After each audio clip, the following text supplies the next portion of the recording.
करीम चाचा के ढाबा के आगे पुलिस की गाड़ी आकर रुकी। एक सिपाही ने दरवाज़ा खोला और एक मैडम गाड़ी से बाहर उतरी। अब तक इस ढाबे पर पुलिस कभी नहीं आई थी।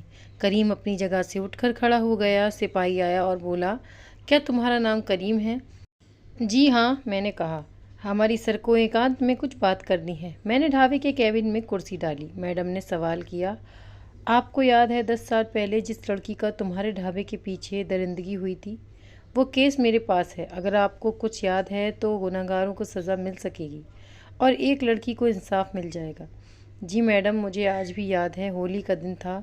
ज़्यादा कस्टमर नहीं आ रहे थे। करीम चाचा अपना ढाबा बंद करके घर जाने की तैयारी कर रहे थे कि तभी पीछे से कुछ आवाज़ सुनाई दी। पीछे की तरफ जाकर देखा तो एक छोटी बच्ची को 4 लड़कों ने ज़बरदस्ती पकड़ रखा था। शायद 14-15 साल की बच्ची होगी। करीम चाचा उन चारों लड़कों को पहचानते थे। सब निठल्ले और आवारा थे, एक पिछड़े वर्ग के नेता के साथ लगे थे और इसीलिए उन्हें कोई कुछ नहीं कहता था।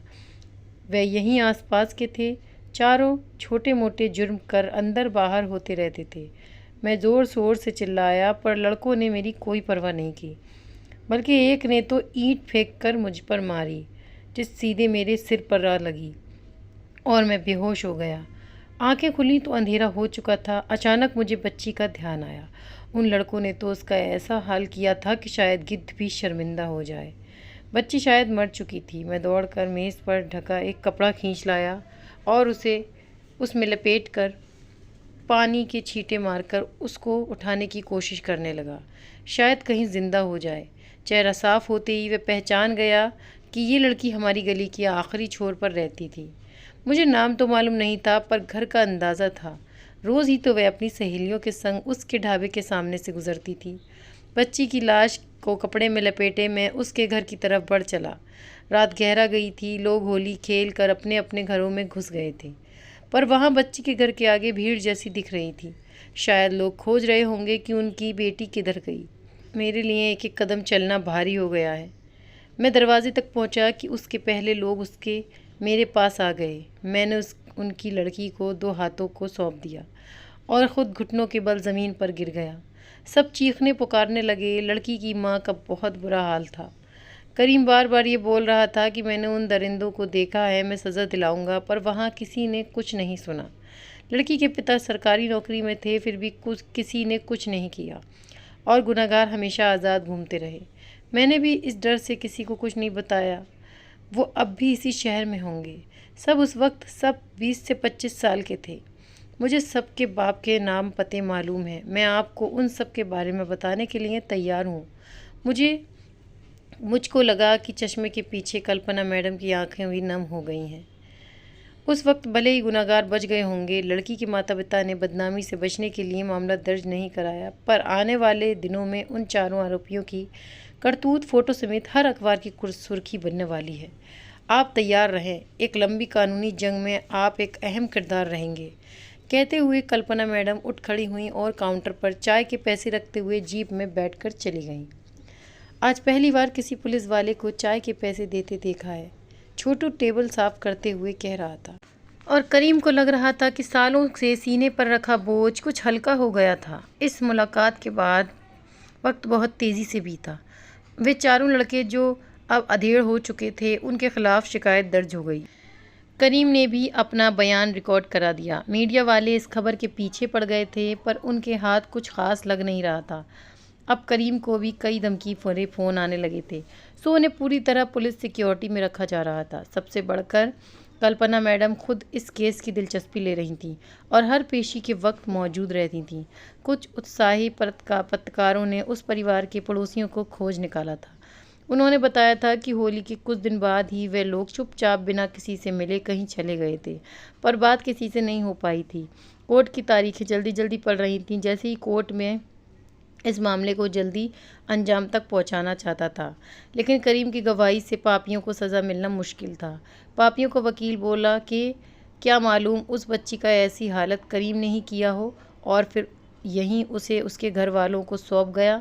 पापी मुस्कुरा रहे थे कि अचानक एक आवाज़ पीछे से आई, मैं हूँ वो लड़की जिसने ये सब सहा है। हाँ, ये है वो जिसने मुझे मेरे घर के आगे से उठाया था जब मैं कुत्ते को रोटी देने आई थी और उसने मेरी जांघें पकड़ रखी थी। इसने मेरा सिर पकड़ रखा था और उसने मेरा रेप सबसे पहले किया था। और जब इनको लगा कि मैं मर गई तो ये दरिंदे मुझे वहीं छोड़कर चले गए। करीम ने साल भर बाद बच्ची के पिता को देखा था। मिलते ही दोनों की आंखें नम हो जा रही थीं। कल्पना के पिता ने उठकर 10 साल पुराने मेडिकल जांच के कागजात कोर्ट को सौंपे, जिसमें बलात्कार की पुष्टि थी। रिपोर्ट में साफ लिखा था कि कल्पना को जान से मारने की कोशिश की गई थी।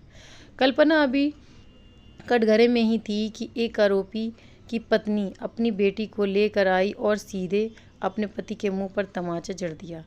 दूसरे आरोपी की पत्नी उठकर बाहर चली गई। वहीं एक आरोपी की बहन अपनी जगह खड़ी होकर चिल्लाने लगी, शर्म है, लानत है, एक भाई होते हुए तुमने ऐसा कैसे किया। जज साहब, मैं बिल्कुल मरने की हालत में थी। होली की उसी रात मेरे पापा मुझे तुरंत अस्पताल ले गए थे, जहां मैं ज़िंदगी और मौत के बीच कई दिन झूलती रही। मुझे दौरे आते थे। इन पापियों का चेहरा मुझे हर वक्त डराता रहता था। अब केस आईने की तरह साफ था। करीम की आंखों में आंसू बहे जा रहे थे। कल्पना उनके पास जाकर उनके कदमों में गिर पड़ी। अगर आप न होते तो शायद मैं जिंदा न रहती। मीडिया वाले कल्पना से मिलने को उतावले थे। मैं मुस्कुराते उनकी तरफ बढ़ गई। करीम ने जब आपको कपड़े में लपेटा था तब मरा हुआ ही समझा था। मेज से उस कपड़े के पुलिस की वर्दी तक का सफ़र आपने कैसे तय किया, बताइए, पत्रकार ने पूछा, जो शायद सभी का सवाल था। उस वारदात के बाद मेरे माता पिता बेहद दुखी थे और शर्मिंदा भी थे। वे कहीं मुंह दिखाने लायक नहीं थे। मेरे पिताजी ने अपना तबादला इलाहाबाद करा लिया था। सालों तक मैं घर से बाहर जाने से डरती रही थी। आगे की पढ़ाई मैंने प्राइवेट की।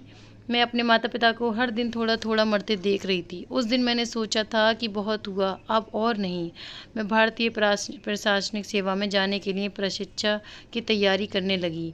आरक्षण के कारण मुझे फ़ायदा हुआ और मनचाही नौकरी मिल गई।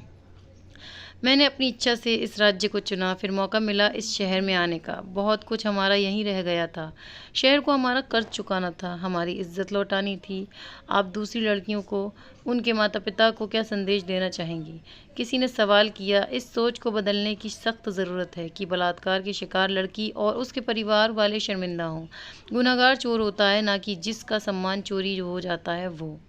हाँ, जब तक बलात्कारियों को सज़ा नहीं होगी तब तक उनके हौसले बुलंद रहेंगे। मेरे माता पिता ने गलती की थी जो कसूरवार को सज़ा दिलाने की जगह खुद सज़ा भुगत रहे थे। कल्पना बोल रही थी, तभी उनकी माँ ने एक पुड़िया अबीर निकाला और उसे आसमान में उड़ा दिया। सालों पहले एक होली ने उनकी ज़िंदगी में बेरंग भर दिया था। उसे फिर से जीने की इच्छा मानो जाग गई थी। स्टोरी पसंद आई तो प्लीज़ लाइक करें, शेयर करें और सब्सक्राइब ज़रूर करें। Thank you.